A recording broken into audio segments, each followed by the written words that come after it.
the original audio of Who Killed Captain Alex. This has to be one of the most interesting films ever made, as it's a Ugandan action film made for only $200. Created by Isaac Nabwana, the film was produced in the ghettos of Kampala, with it being inspired by his experiences during the Ugandan Bush War.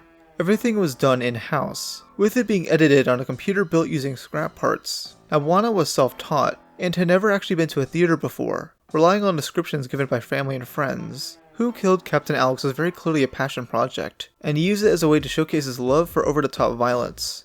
The film follows the titular Captain Alex, who leads the Ugandan People's Defense Force against the Tiger Mafia. Alex is soon mysteriously killed, and his brother, Bruce Yu, must find out who did it. He never does, though with help, he defeats the Tiger Mafia. The film did incredibly well in Uganda, selling 10,000 DVD copies, and possibly 10 times more in bootlegs. Though the film's popularity would skyrocket 7 years later in 2017, as many YouTubers began reviewing it.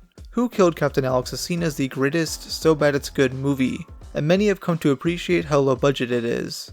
What many didn't know is that the original version was lost for quite some time, with the version up on YouTube being a re-release. That version included a video joker, who basically reacts to the film and gives additional commentary. Unlike a lot of reactors, VJ Emmy is actually really funny, and does add a lot to the viewing experience. Oh, I'm so hungry. Finally, I get to eat.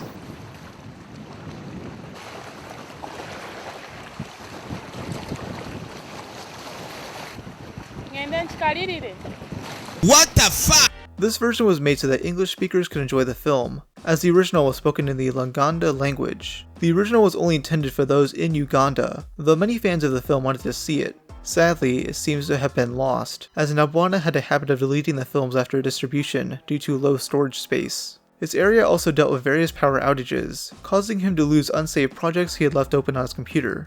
This was all explained during the beginning of the film, so unless someone from Uganda could share a copy, it would remain lost. Much of these scenes in the VJ version were unaltered, as Emmy mainly just gives commentary to the action scenes. Some thought there could be a way to remove the commentary to retrieve the original movie, but this seemed fruitless. Then, in January 2019, the American Genre Film Archive announced that they would be releasing the original film, alongside another film Nabwana made called Bad Black. This Blu-ray also came with bonus features, and would be released on June 18, 2019. Nabwana and his crew are currently working on a sequel to Who Killed Captain Alex, with it beginning filming in 2022. I am unironically hyped for it, and hope it includes a beautiful soundtrack just like the original.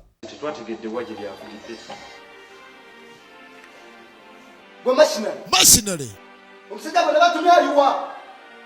Gimme. Hey.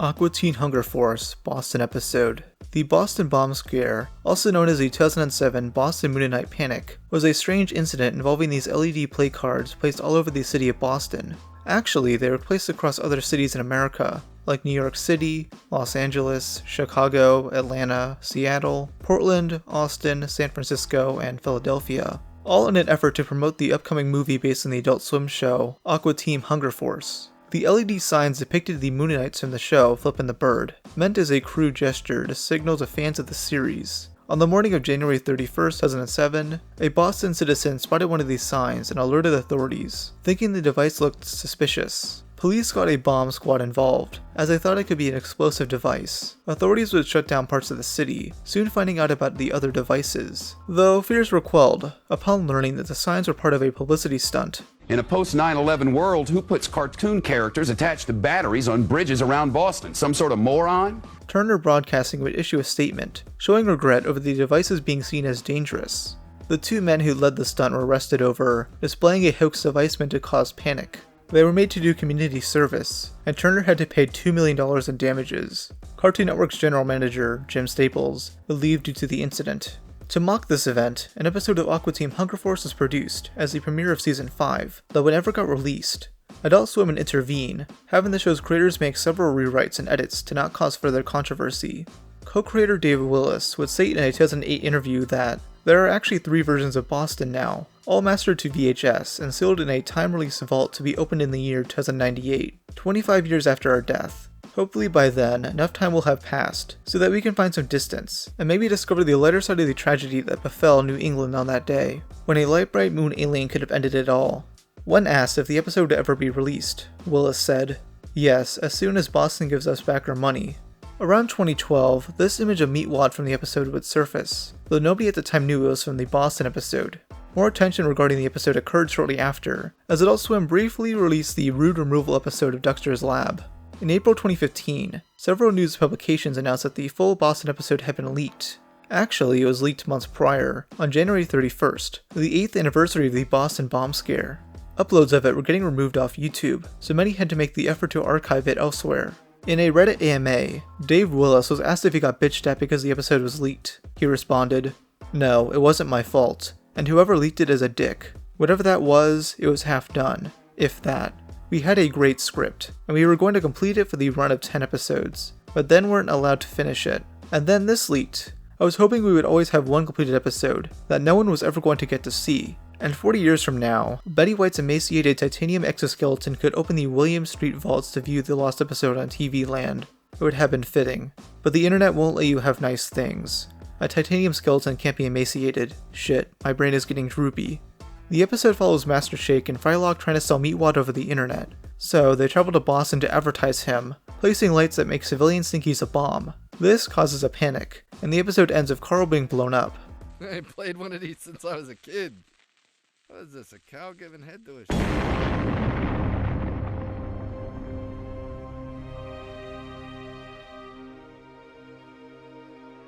But it was so harmless. I'm only glad that it exploded on us, and not a bunch of children. On May 20th, 2023, the animatic of Boston was screened at the Berkeley Performance Center, though it was never leaked. It's unknown if there are any differences between it and the episode we saw, though it's very likely. Socks the Cat Rocks the Hill. This unreleased video game was meant to be released around 1993, based on the real-life cat of then United States President Bill Clinton. Like many games at the time, it's a platformer, where Socks must return to the Clinton family at the White House, and warn them that foreign spies have stolen a nuclear missile launch unit. Socks goes through 11 different stages. Some of these enemies are caricatures of real-life US politicians and former presidents, like Ross Perot, Gerald Ford, Jimmy Carter, and Richard Nixon. There's also part of the game where Socks must confront Millie the dog, pet of then-previous President George H.W. Bush. The game was first shown off in June of 1993 at the Consumer Electronics Show in Chicago, with the first release schedule being later that year. It was then delayed to mid-1994, and then cancelled due to the closure of its publisher's American division.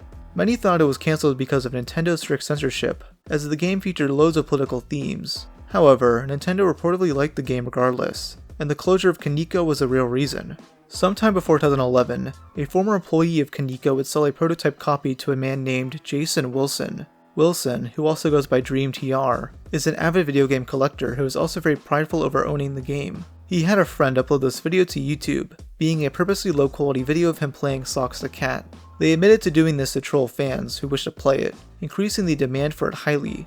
Wilson was messaged non-stop, with requests to dump the game's ROM online. Many of these conversations took place on the site Nintendo Age, where he continued to troll people and said he'd only sell the game for $5,000, or if anyone would be willing to trade him either a Medieval Madness pinball machine or a copy of Stadium Events on the NES. In 2012, he sold his copy to video game collector Tom Curtin for the reported price of a decent used car. Unlike Wilson, Curtin intended to release the game online, though not many updates were given until 2015. Curtin was able to acquire the game's trademark, launching a Kickstarter the following year with the goal to reproduce the game and ship them out. Some doubted this, wondering why Curtin couldn't just dump the game online, but by February 2018, the game started shipping out, and the ROM was finally dumped online for people to play. We're still missing the Sega Genesis version, which is said to be different enough from the Nintendo version that is readily available.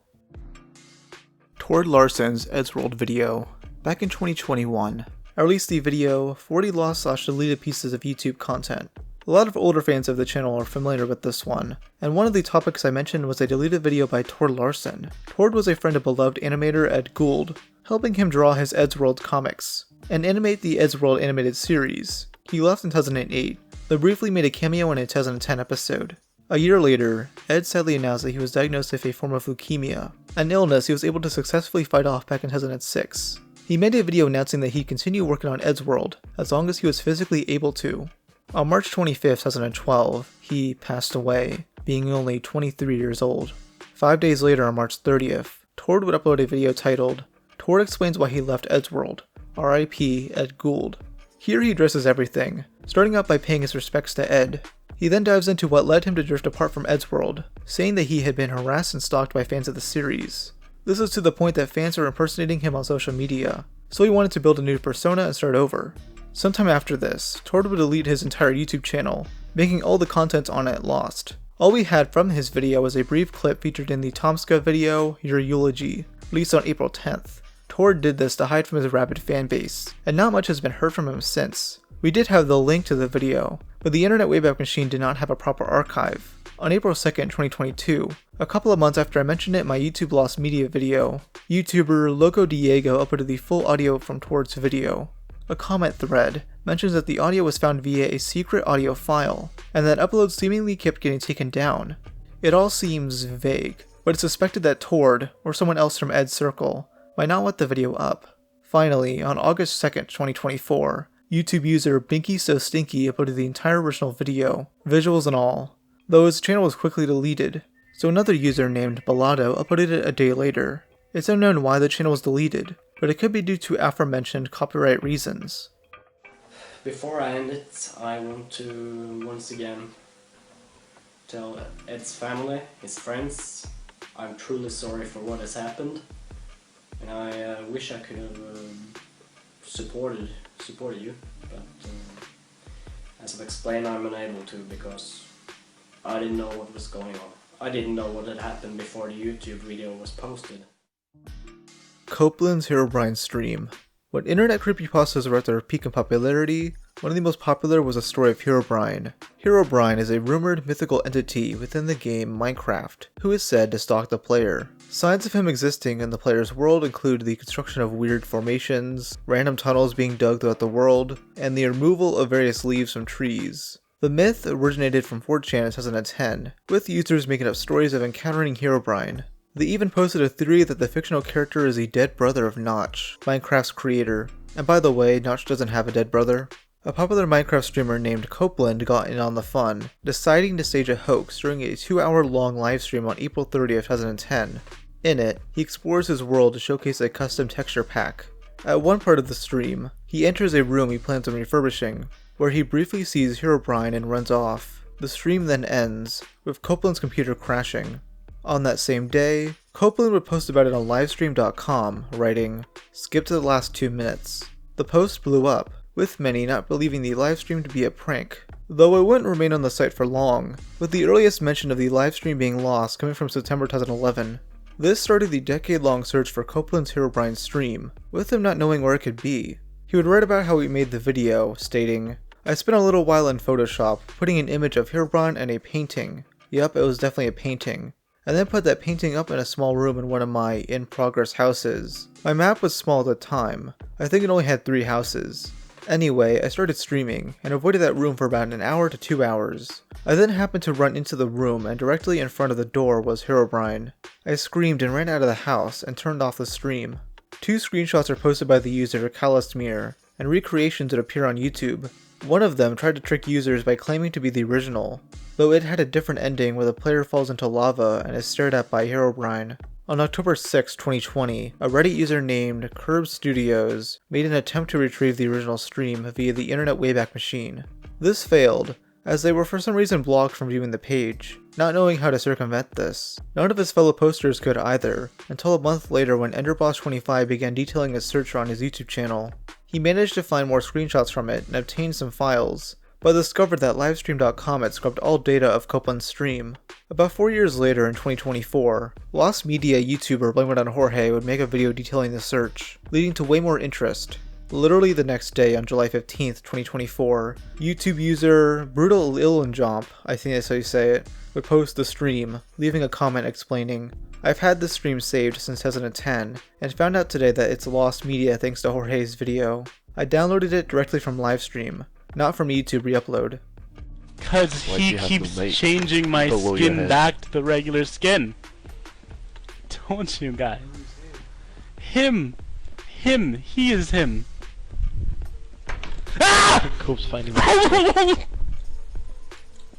Oh my Fuck, God. Man. It was that Minecraft. Fuck, it was man. that Warcraft, man. That made me jump. Wait, what? What happened? What? He was in the room! I'm done playing Minecraft. In the Mind of the Damned. This low-budget film went unreleased, as it contains loads of dark themes revolving around drug use and murder. It was produced in 2013 by the Dunn-Lysak Film Group, who had previously released the 2011 film Melonheads. In fact, these two films share much of the same cast, as again, it's low budget. It was mainly filmed near Eastern Michigan University's now demolished East Campus, seemingly months before it was destroyed. In the Mind of the Damned is described as far less campy, tackling very serious issues with an artistic lens. It follows a mentally ill man experiencing a series of breakdowns after taking acid, with the film being shot out of sequence, with various side stories being presented as dreams. It's pretty out there, though the cast would regret filming it due to how dark it is. This led to the director, Dake Lezak, pulling the film from general release, though it was briefly available on a public domain website. The film was soon taken down for legal issues, possibly due to the use of copyrighted music throughout.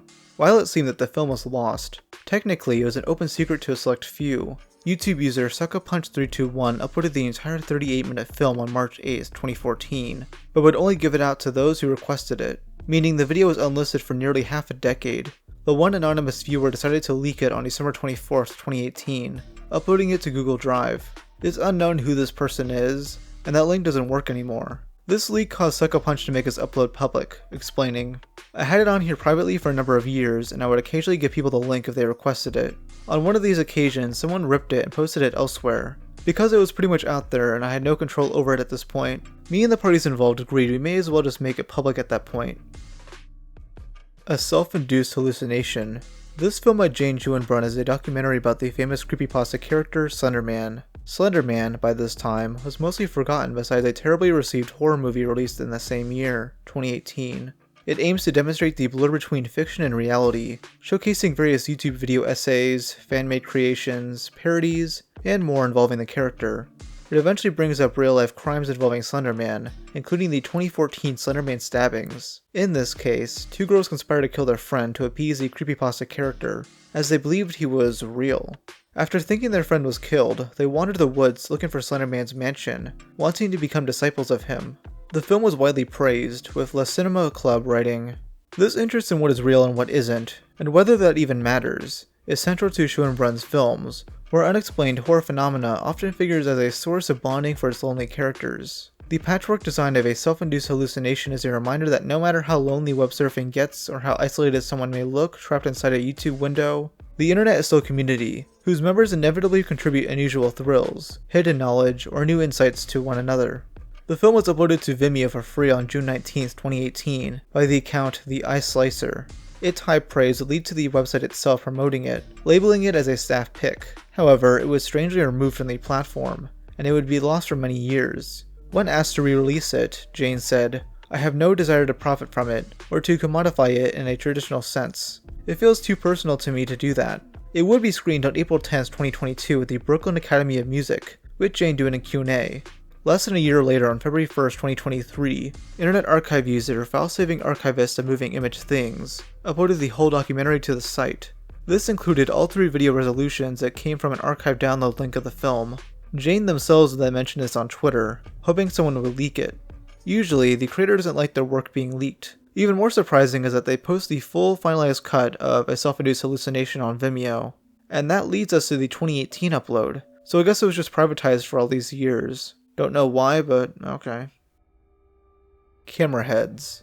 Sticking to the subject of old creepypastas is this story, which was completely lost after being posted in 2009 on 4chan. It would be sporadically mentioned online during the mid to late 2010s, with one Reddit user posting about it in 2019. They said the story originated from 4chan, and incorporated ARG-type elements similar to the SCP Foundation. They then described the plot.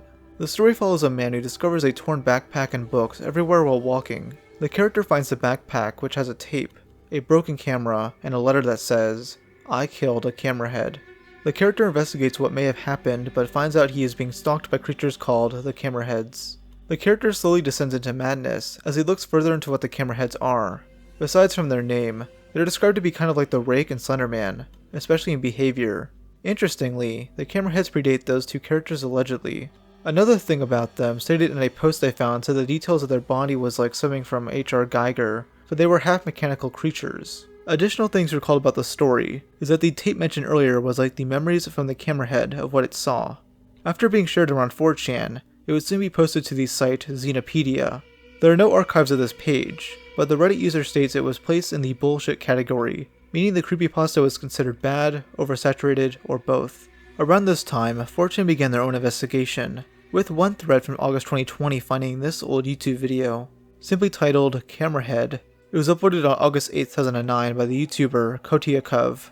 A lot of the video is static, but it seemingly shows footage from one of the cameraheads. The description reads, "Weird video captured from a mini DV I found in a gully near my house."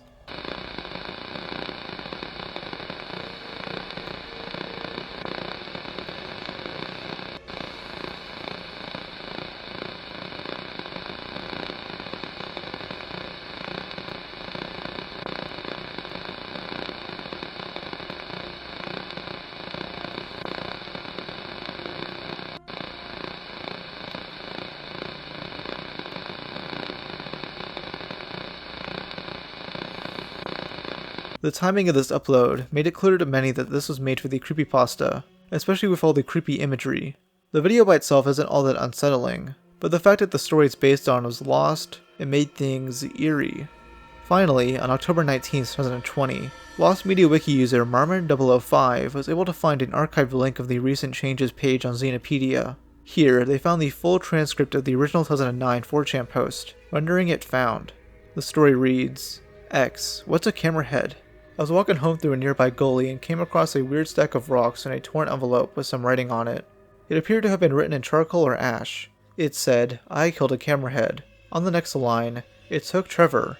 And the last line, 'Get help if I don't come back.' And there was a mini DV nearby. This was all that was on it, besides static, though I had to watch it a few times before I found this clip. Who took this video? A camerahead sounds really silly if it's a monster with a camera for a head." Marvin Heemeyer's audio tapes. June 4, 2004 will live in infamy, as it was the day Marvin Heemeyer's master plan would come into action. Heemeyer was a resident of Granby, Colorado, and faced many issues due to the local government. It began in the early 90s, with the city forcing him to update his sewage system, which would cost him over $80,000. Things really heated up in 2001, with the city approving of a cement manufacturing plant in the lot right next to his muffler shop. He frequently used that space to easily access his business, so he tried multiple times to appeal the decision. Heemeyer would lead a campaign against it, which many were on board with, though many slowly halted support. This could have been due to many reasons, most likely his inability to compromise with the owners of the concrete plant. This led to more issues with his sewer system, as he denied free help, and pumped his sewage with a gasoline pump into the irrigation ditch that ran behind his property. This got him into legal issues, and he failed to sue the city of Granby. During all of this, he had bought a Komatsu D55A bulldozer, which he wanted to use to make a new route to his muffler shop. After failing to sell it, Marvin saw this as a sign from God to start a new mission. For over a year, he began modifying the bulldozer, adding armor plating, video cameras, air conditioners, compressed air nozzles, and various rifles. He was very open about owning the vehicle, but nobody caught on to what he was going to do with it. On the morning of June 4th, he began his rampage by destroying the concrete plant, then destroying 12 other buildings involved in the dispute, including the town hall, the local bank, and the hardware store. At that last store, Marvin's Killdozer, as he called it, would fall into the basement. With nowhere to go, he ended his own life. In total, the attack lasted over 2 hours, and nobody was injured or killed besides Heemeyer. Before the incident, Marvin would record a series of audio tapes outlining his motives for the attack. In total, they were 2.5 hours long, with the first being recorded on April 13, 2004, and the last being recorded on May 22, 2004, 13 days before the incident. He mailed these to his brother, who lived in South Dakota, before stepping into his Killdozer. His brother would immediately turn them into the FBI, who in turn sent them to the Grand County Sheriff's Department. All that would be shown from them would be small clips seen within news reports, meaning these outlets would have the full audio, though for 13 years, no new clips would be shown. That would be until December 1st, 2017, when Sky High News would post the complete audio to their website. I'm not sure what the full story is here, though this led to an anonymous YouTube user named Luke M posting them to his YouTube channel on March 31st, 2018. This upload was soon deleted, though others have since re-uploaded the audio. The story of Marvin Heemeyer remains ever popular, with him being dubbed Captain Killdozer. So basically, had they not meddled in my business, this whole thing would have turned out completely different. if they would have just left me alone, let me get on the water and sand, build the building, put the tenants in there. I could have had that rented out. I could have rented out the muffler shop. I could have sold the muffler shop. I could have subdivided that. Could have done a lot of things. But basically, what all this is going to prove when it's all over with, if it's ever all over with, which I doubt, it's going to prove, I hope it's going to prove to people that meddling in your neighbor's business is destructive for the most part. It's going to come back to haunt you. Or it can, I should say. It can come back to haunt you. And it can come back to haunt you in spades. And the only person you have to blame is yourself. And that's one thing I found up here. They've blamed the FDIC for so many of their problems. So many people up here are blamers. They are not responsible. They are not accountable. And that's the only way they can survive. And that's bad, because that is just continually transferred, generation after generation. The way the city operates, it's just nothing ever gets better unless something drastic happens. And basically that's what's going to happen. David Parker Ray's audio tape. David Parker Ray is without a doubt one of the most gruesome serial killers of all time, reportedly killing up to 60 people between 1957 and 1999. Many of these victims were sex workers, who he'd kidnap and then take to his home in Elephant Butte, New Mexico. There he had built a soundproof semi-trailer, which he referred to as his toy box. This is what gave him the nickname, the Toy Box Killer. In this trailer, he'd torture, rape, and eventually kill these women, sometimes even getting his family and friends to help. I won't get into too many details, as they are rather gruesome, and it would have to be contained to its own video. Many other YouTubers have covered the case, but basically, David Parker Ray would be arrested in 1999 after one of his victims, Cynthia Nixon, escaped and alerted authorities. He'd be charged of kidnapping and torture, though he couldn't be charged of murder due to lack of evidence. He was sentenced, but would die in prison before more information and testimonies could be gathered from him. What really glues people to this case is the audio tape Ray made for his victims to listen to. It's dated July 23, 1993, and describes what he planned to do to the victim, going into quite a bit of detail. He also alludes to other victims, saying he doesn't like killing unless he has to. In the audio, Ray says he's been keeping sex slaves for years, alongside his girlfriend at the time, who was also convicted alongside him. He referred to these girls as pieces of meat he had no sympathy for, warning them that he plans to keep them alive for now, so that he can torture them for several days. Ray ends the tape by giving advice to these victims, saying they should not scream, not talk without permission, and be obedient, among other things. What's most notable about this tape is that he flat out threatens to dump the victim in a canyon somewhere to let them rot.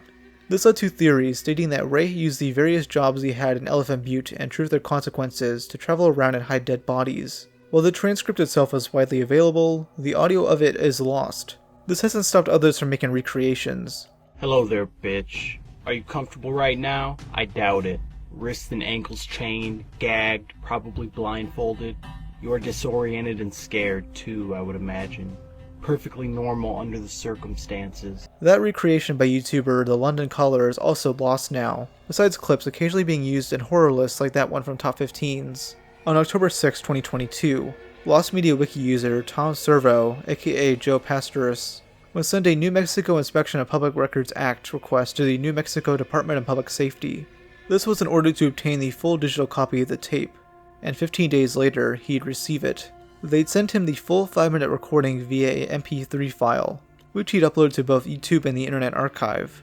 I won't play the full thing here, but I'll play part of it.